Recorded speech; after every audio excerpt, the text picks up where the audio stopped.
हमरा माँ की करे छलै जखनी भी तार देखे छलै ने गुड़ में कि गुड़ तैयार होलो छै कि नहीं लाए वास्ते तो हमरा माँ एनो पानी में कटोरी ले पानी लेके कटोरी में ओकरा में एना डाले छलै आ जब ई जमी जाए छलै ने अंदर में ई अखनी पिघली रहलो छै मतलब एना जगह अभी अखनी पानी में घुली रहलो छै मतलब ई तैयार नहीं होलो छै जब ओकरा में जेते एकदम कड़ा जमा हो जाए छै मतलब तैयार है। अब एकरा में तिल पड़ते अब लड्डू बनाना शुरू कर देबै। सब गुड़ में एके नियम है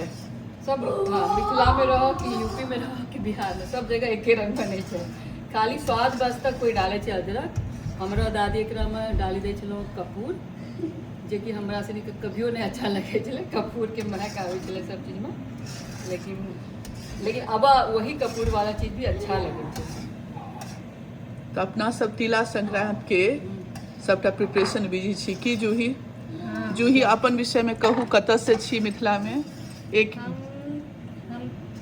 पैदा तो भेलहुँ हावी बुआर में जे कि अहाँके पड़ैए बेहरा धरोड़ा दिसन बट हमार गांव ये सरसोपाही महाराजपुर सासुर भेल सरसोपाही और सासुर भेल महाराजपुर दुनू मधुबनी डिस्ट्रिक्ट में पड़ैए।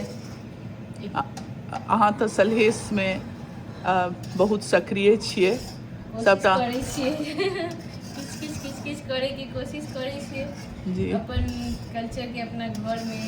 कम से कम याद करे के जा नहीं पाबै छियै मिस करै छियै तो घरे में करे की कोशिश करै छियै। और अहाँ चंदा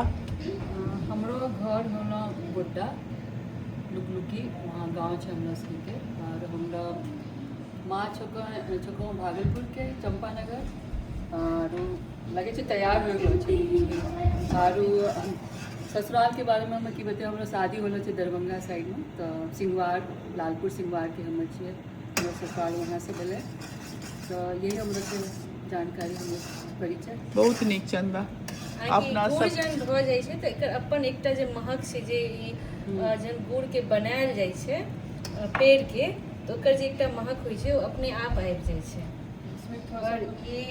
एहन भऽ जेतै हाँ जन गुड़ के तार बनि जाइ छै तऽ ई एहन भऽ जेतै तकर एकरा दबे तऽ चिट से एना रहै छै तिलकुट जकाँ ई हम सब बड़ बच्चा में खाइए हाँ तऽ ई तिलकुट तऽ बड़ खइए हाँ हमरा से एकरा दतलस्का कहै छै दतलस्का और दांत पे लसक जाइ छै